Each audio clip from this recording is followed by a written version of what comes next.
Aging is something everybody has to deal with. Less deal with, but do, right? But for some reason, how we perceive aging changes depending on the gender of the person we're talking about. And carrying on from my Kylie Jenner and Lindsay Lohan conversation, I want to talk about why when men try to defy aging, we kind of call it like optimism, longevity, or even biohacking I've seen in the media. It's framed as being about discipline, right? Self-mastery almost. But when women do the same thing, when they invest in skincare, cosmetic procedures, or wellness routines, it's often just dismissed as vanity, insecurity, and even desperation. So why is it that for one group, it's seen as aspirational, and for the other, it's seen as shameful? In the Kylie versus Lindsay Lohan video, I kind of discussed the double standards when it comes to women. But today I want to take a close look at the double standards that shape how we view aging when it comes to both men and women, from how the media talks about celebrities' appearances to the type of messaging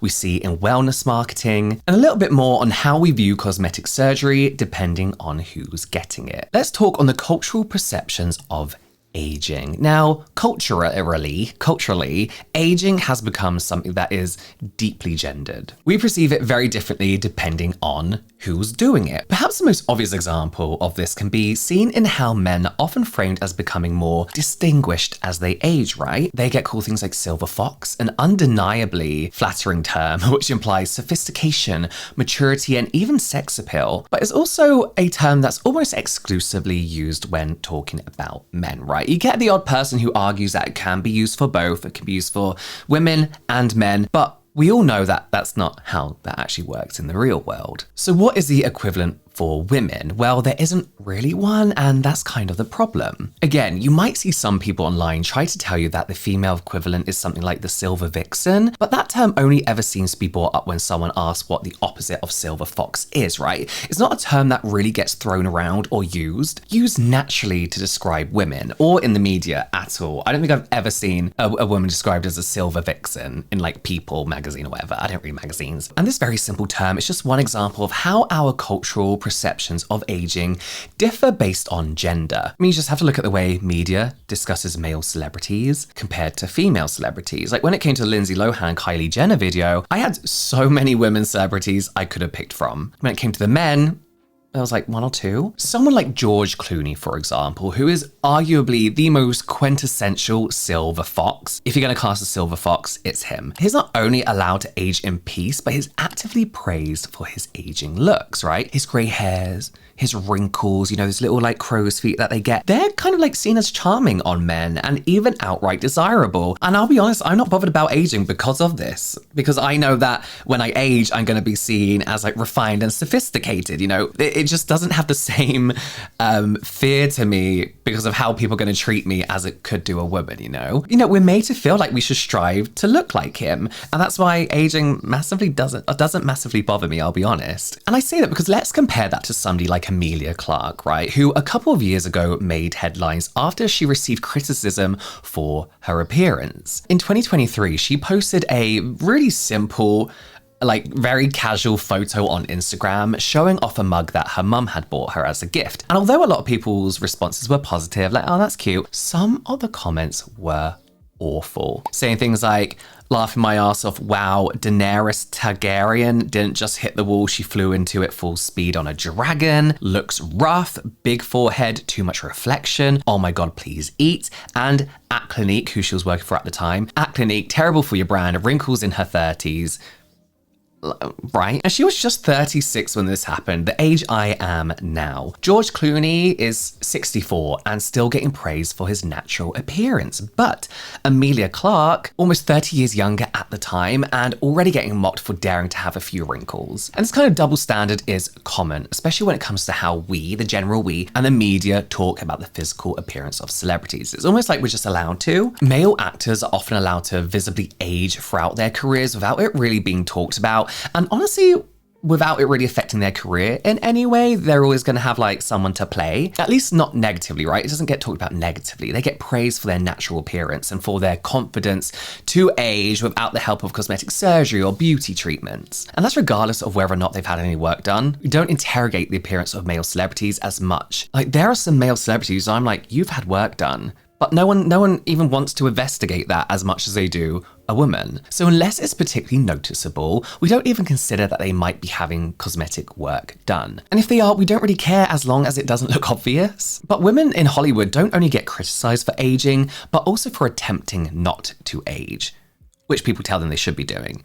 Kind of. They're criticized for having wrinkles in the first place, and then criticized again for getting rid of them. Getting Botox, fillers, cosmetic tweakments of any kind is all a big deal in the public eye as long as a woman is involved. It is a whole category of magazine, right? It's a whole category of like commentary on the way women in the public eye look is a whole genre of its own. But for men, it's not an issue. Like no one cares at all. And even when a man does get mocked, right, or called out for their very obvious surgery, altering their appearance in some way, it's actually often done in a more playful and almost like forgiving way. Like it was like a funny, quirky mistake and, you know, it'll fix itself soon. Let's look at Simon Cowell, for example, right? Not to be mean, but, you know, people have made a lot of jokes about his surgery. I don't know if he's had a facelift. I don't know. I think it was like filler, Botox, which has at times really drastically changed his appearance. But the way people discuss it is always with a tone of playful teasing, right? Rather than downright cruelty. They make intentionally ridiculous jokes, right? Like Madame Tussauds unveiled their new waxwork of Simon Cowell, and Simon Cowell looks like someone tried to make Simon Cowell in The Sims 3. But got stuck playing around with the eye toggles for too long. You know, it's different. It's mocking, it's a joke, it's kind of like, But when it comes to women, it's a completely different story. Like when Madonna appeared at the Grammys with a noticeably different look, the internet went crazy commenting on her appearance. And the kind of comments were really different. They ranged from just plain mean, like she's really fucked up her face, and my oh my, she destroyed her face, to judgmental and condescending, like some have a very difficult time dealing with the aging process, she looks unrecognizable, 60-plus-year-old and lots of cosmetic surgeries. Sorry, but natural beauty and a good face moisturizer is the best way to treat yourself. And if you're old, just look old. It's okay. You aren't going to fool anyone. The only other option is to look like you're suffering a severe allergic reaction to something. Better to just look old. This is dignity. There is dignity in it. There is no dignity in whatever this is. The difference in tone is so noticeable and so different. I'm going to guess that the majority of these kind of comments are often left by men. Well, I don't know, actually. It basically says that men are allowed to experiment with cosmetic treatments, right? Even if it goes wrong, that's all fine. It was just a silly mistake. But when women do it, it becomes like a moral failure of theirs, right? How dare they try to look younger? And even worse, how dare they not get it exactly right? Because we don't really care if women try to slow the aging process. We only care if it's noticeable and that they've tried. Women have to walk a very narrow line between not aging at all and not looking like they're trying too hard to stay young. Right? Let's talk about the biohacking narrative, which is something that's really been pissing me off recently. For some reason, this idea of like trying too hard to look young doesn't seem to apply to men, like at all. In fact, the pursuit of youthfulness for men has become something really positive in recent years, right? Something we should try to achieve no matter how much effort and cost is involved. Actually, the more effort you're putting in, the better, the more of a man you are if you are doing so. And that's because when men try to fight aging, we don't call it desperate or delusional, we call it biohacking.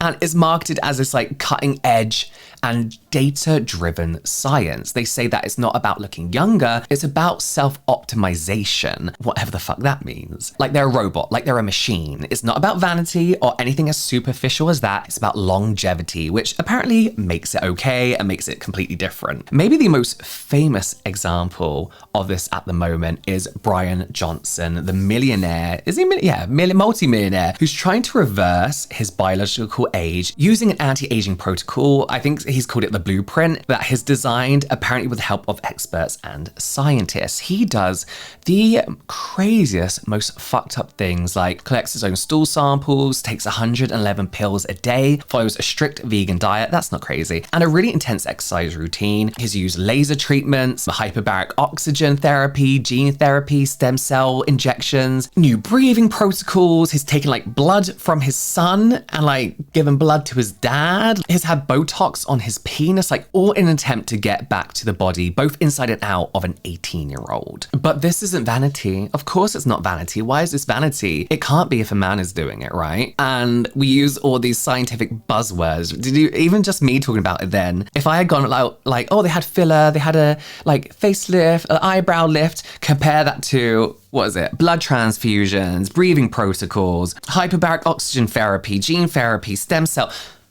It sounds like science, right? When it comes to women, it just sounds like vanity. Didn't Brian Johnson just leave like an interview in India because the air quality was so poor? He walked out of a podcast interview, which I personally think was just a stupid publicity stunt. But Brian Johnson isn't the only well-known influencer in this biohacking world. There's people like Dave Asprey, a self-proclaimed father of biohacking, who invented the bulletproof diet, which is like a low-carb, high-fat diet. Is that not just Atkins? That could just be Atkins. But this claims to give you sustained energy throughout the day, support weight loss, and improve mental clarity. The cornerstone of this diet is called the bulletproof coffee. It's a cup of coffee blended with 1 to 2 tablespoons of butter and 1 to 2 tablespoons of MCT oil. Now, I'll let you have your own thoughts about whether this is healthy or not to have on a daily basis. I'm no dietitian or health experts, but I just think it's strange that we consider a man drinking coffee butter as biohacking, but a woman getting fillers and taking a few like supplements is like desperate.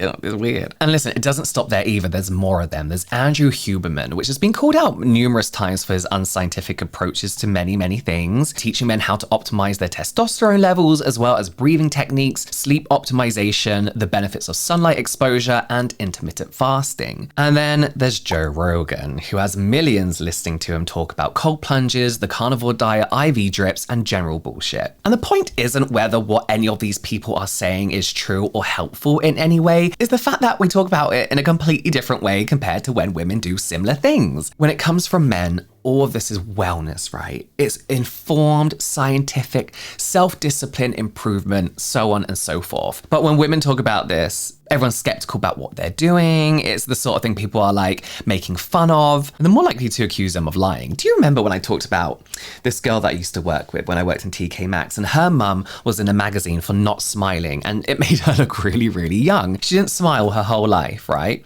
She did have a little like, but that was it, right? Smile eyes, but that was it. And I remember the comments were insane. People were like, but what about her children? Her children never seen her smile. How did her children learn to smile? When I knew her daughter and she was the most bubbly, like crazy energy, like person that I've ever met. She loved her mum. She was always talking about her mum. But in comparison to what these men are doing, that's nothing. That is so tame.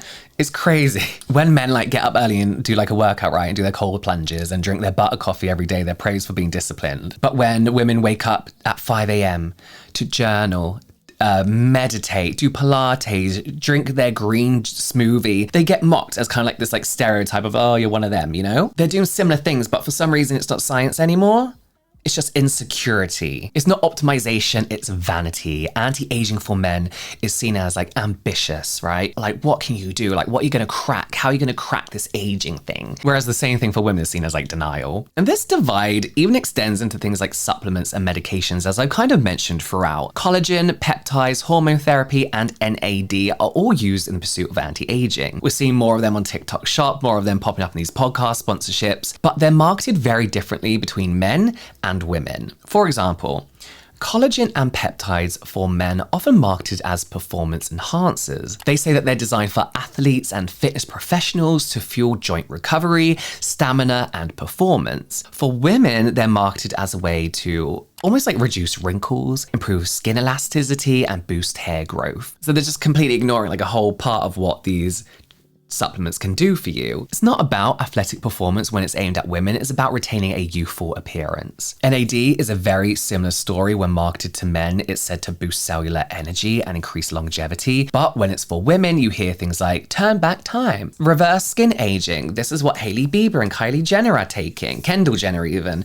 and rejuvenate your youth. And unsurprisingly, the same goes for hormone therapy. When talking about testosterone replacement therapy for men, it's about athletic performance, cognitive clarity, and once again, longevity. They love talking about longevity. But hormone replacement therapy for women still has almost like this stigma around it because it's associated with menopause. And despite menopause having a significant impact on women's lives, some of the symptoms are often treated as like a joke in today's society. Things like hot flashes, mood swings are regularly made fun of, but then getting HRT to help alleviate some of these symptoms is also mocked too. I think another good example of this is how something like AG1, athletic greens, is talked about. If you're not sure what AG1 is, it's like a green powder that you make into like a health drink, right? One of those. And you're supposed to drink it every day as like this nutritional supplement. And it claims to do all sorts of things, right? It helps with digestion, support your immune system, boost your metabolism, improve mental health performance, and so on and so on and so on. What I think is interesting though is that people have been drinking these green drink things for years, right? For years, except it used to be something that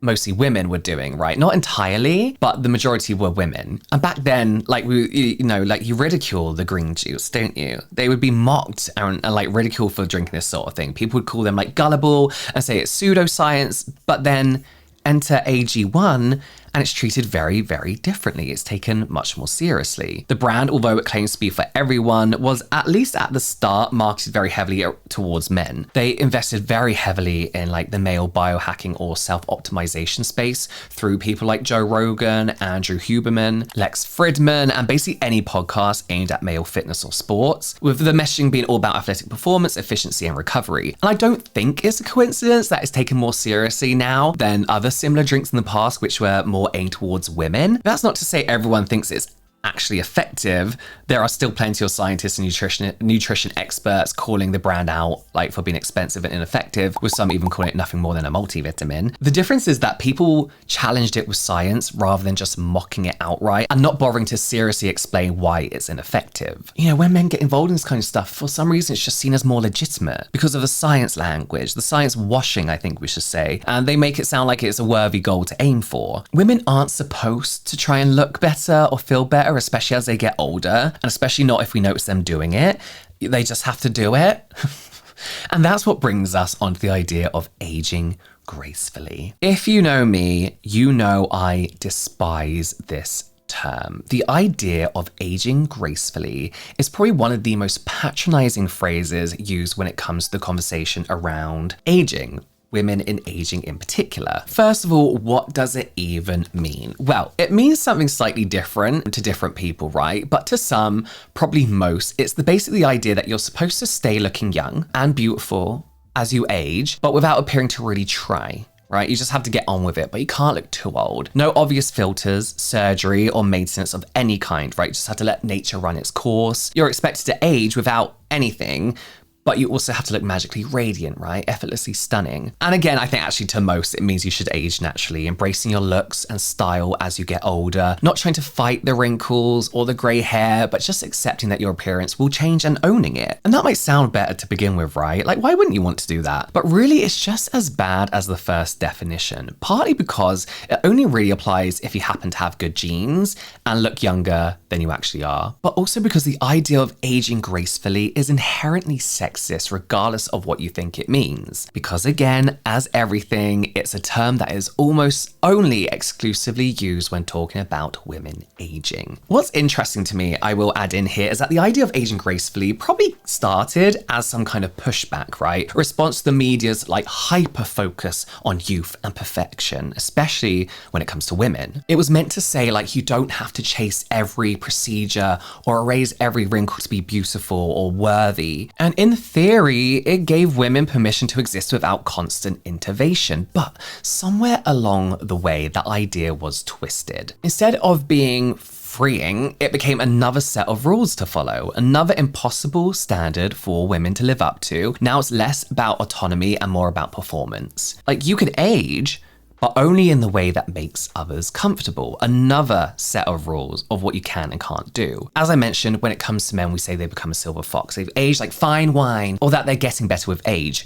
Grace doesn't come into it. There isn't any expectation for men to age gracefully. And this links back to something I mentioned earlier. Aging and the attempt to avoid it are seen as moral issues for women. Women are expected to fit into a very narrow idea of what aging should look like. Try too hard to retain your looks or youthfulness and you get called things like fake or shallow, vanity. I mean, like, how dare you care about your appearance or use what's available to you with today's modern science? How vain of you, right? But don't try hard enough and people say that you've given up. You've let yourself go. It's not down to the natural process of aging that everyone experiences. It's something you did wrong somehow. Like, age gracefully, but not like that. Men generally don't have their morality questioned in the same way. Sure, their appearance may be brought up here and there, but it's usually about whether they've aged well or badly. It's accepted that this is just part of getting older, right? It's some men age better than others. Their character as a person isn't usually brought into the same conversation just because they've aged like people do. Paul Rudd, for example. He's been the poster child for not aging for over a decade. Every interview or headline celebrates how young he looks, but it's always done in a really light-hearted and always complimentary and flattering way. No one demands to know exactly how he's doing it, how he's achieved it, if he has had any work done, or pressures him to admit if he's had any work done. Like, no one's being like, you know, here's a liar, here's a liar. I don't think he said either way whether he's had any work done, but that's just kind of been accepted, right? But you compare that to somebody like Courtney Cox, who's been open about how public criticism made her feel pressure to look younger, how she later regretted going too far with her cosmetic work. Her face became a spectacle, something for people to analyze and critique. They questioned what she had done, why she had it done, and criticized her for doing it. It was as if she owed the public this perfect version of aging. She wasn't doing it how we wanted her to, so we mocked her for it, right? She didn't age, she didn't do it well. She didn't age gracefully well. And we continue to push this myth of the natural,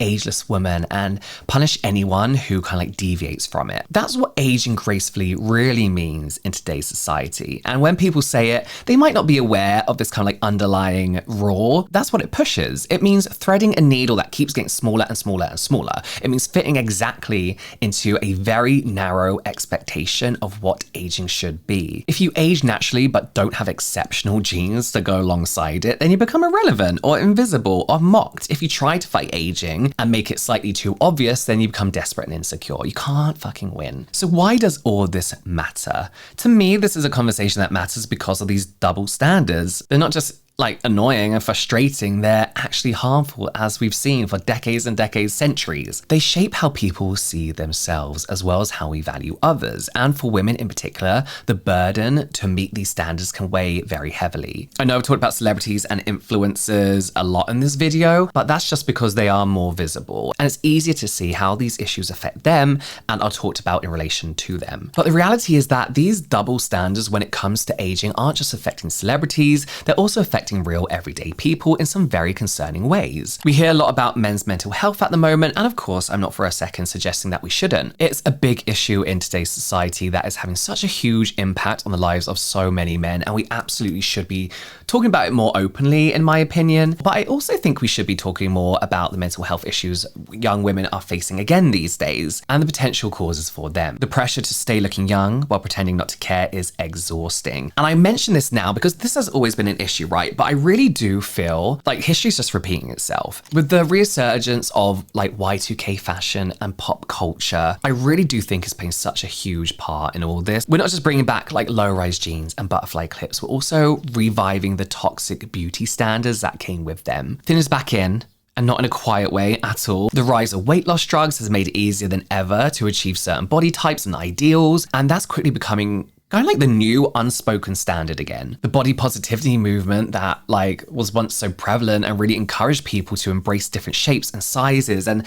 appearances in general is really losing its voice. We're seeing plus size activists and celebrities who were once loud and proud of their bodies quietly slim down, and there's very few people addressing it. It sends a very clear message. Brands whose priorities were inclusion of all types, all spectrums, have gone very quiet as well in recent years. Now they opt for that Y2K kind of marketing. It sends a very clear message. If you want to be visible, desirable, or even just accepted, you need to look a certain way. That whole skinny, pretty LA kind of like, those ideals are coming back. And with all these like secret facelifts everyone is having done, like there's a new way now to look younger. It's a message that's especially dangerous for young women watching all of this unfold, especially with so much access to it as well. Aging shouldn't come with a side of humiliation, right? It shouldn't feel like a slow erasure from relevancy. At its core, this double standard is just another way that society controls women. I'm not saying anything new. We all know this. I just put my thoughts down, just trying to have it all down somewhere. Everyone should have the right to age in whatever way feels right to them. And this is what annoys me about aging gracefully. Whatever that means to you, embracing every wrinkle or grey hair, getting Botox or fillers or a mixture of it all, do whatever the fuck you want. It's a privilege to age, so do it however you want. We've taken the right away from women with the way we talk about aging. People feel like they're doing the opposite, but I truly feel like it's doing the opposite. We made them feel ashamed of both getting older and trying to avoid it, which the media tells them to do and society tells them to do. And I think that needs to stop. It's important to talk about this and about mental health and the role that these double standards play if we want to have any chance of changing how these issues affect people. And I don't think that these double standards only affect the health and well-being of women either. You know, all this leads to a really concerning amount of men having very unhealthy views of women and of relationships. These double standards alone aren't to blame themselves, but they add to a wider misogynistic view of women, which seems to be returning strongly in the last few years. I made a video about incels and the link to